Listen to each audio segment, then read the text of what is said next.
Final whistle's just gone, boys, at Eber Park, back off the international break. And Rovers picking up a monstrous 3 points as we beat Millwall 2-0.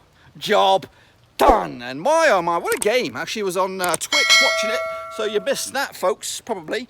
If you want to catch me next week, we'll do the Reading one. But we'll talk more about that a little bit later on. But the game, it wasn't the greatest spectacle, if you ask me, for Championship football or Rovers football or even Millwall football. It was a bit choppy. First and foremost, the major surprise was the lineup. 3 at the back, as well as the formation. So the lineup and the formation from Rovers was a little bit, a surprise to everybody. We opted for basically Dack and Armstrong leading the way in a 3-5-2 sort of thing.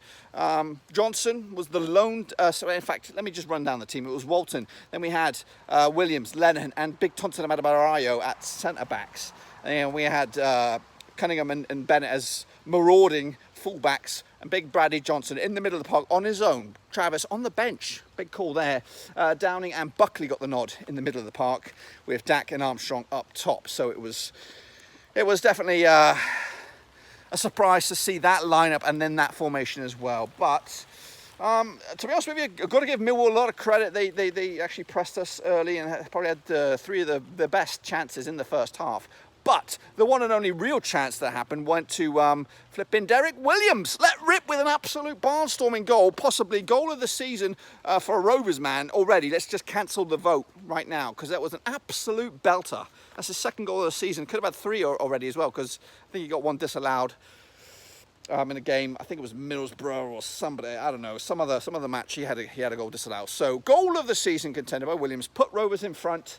And to be honest with you, I think it was a little hard done by Millwall in the first half. They definitely had their better 45 minutes in the first half. Rovers, a little bit. They controlled possession, or had more possession. I won't say controlled possession, had more possession, but didn't create the chances. But when it did, ultimately, we took our chance, put it in the back of the net, took the lead. 1-0 as it's at half time. And then the gaffer changed it up in the second half, made the big call of taking off Buckley, I think, after 45 minutes, bringing on Gallagher, changing the formation a little bit, and then ultimately pulling the plug on the 3 at the back by taking off Tonton Amadabarayo and bringing on Joe Rothwell. So we kind of mixed it up a little bit, gone back to basics or back to the usual, and I think that was more Rovers' cup of tea. Second half, we looked a lot better. Ultimately, getting the 2nd goal, which kind of ended it as a competition. Rovers with Dacarino. That's Bradley Dacarino. He's Brazilian now. I just made him Brazilian.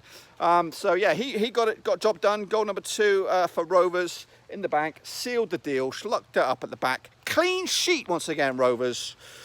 So that's 4 in the past 5 games in the league. We'll exclude the Sheffield United game. Obviously, we did concede 3 against West Brom. But ultimately, it starts the month with 3 points and a win, and we'll shoot up the table. I think last time I checked, I think we'll be up to 11th. But there were some last-minute late goals which could have affected that. But either way, 3 points on the board in September out of 3. Next up, it is Reading. I think they did lose to Middlesbrough today, so they'll be looking to get back to winning ways when they take on us at the Majeski next weekend. So again, I just want to mention I was live on Twitch. You missed it. A couple of guys popped around to say hello, and you might want to check out the restream of that because that first goal when Williams rips that in the back of the net.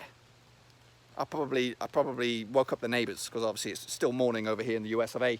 But yeah, job done. Man of the match from me, obviously Derrick Williams with the clean sheet and a goal. You can't really knock that performance.